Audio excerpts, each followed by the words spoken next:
North Carolina wildlife officers do not expect any charges after a boat explosion sent 3 people to the hospital Friday.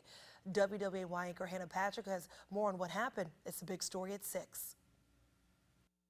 When Ocean Isle Fishing Center Captain Jeff Williamson walked onto the dock Friday afternoon, he knew something was wrong. I noticed the sheen of gas on the water. He says the gas was coming from this boat. Lieutenant Sam Kraft with NC Wildlife says it was 40-year-old David Martin Jr.'s. He was pumping the gas instead of into the fuel tank. He was pumping it into a rod holder, which happens more often than what you know. Williamson says the owner pumped 28 gallons of gas. We told him to cut the bilge off and not to crank the boat. He says he told Martin to call Sea Tow. It would be better if he had the boat towed instead of trying to crank the engines, which might cause a spark and do the inevitable. Lieutenant Kraft says 24-year-old Kendrick Schwartz from Sea Tow came out to help. The boat owner decided to disengage the float switch so it wouldn't, while they were towing the boat, it would not keep pumping fuel into the water. Williamson says that caused the spark he had just warned them about.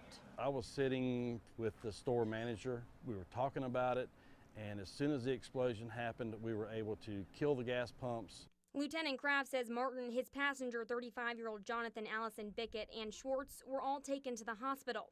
Williamson says the dock got lucky. Wind blew the boat away from the dock, so pretty minor damage to the dock.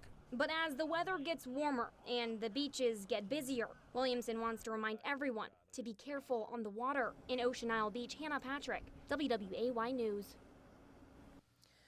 Martin is still at the UNC Burn Center in Chapel Hill. A spokesman says as of today, he was listed in good condition.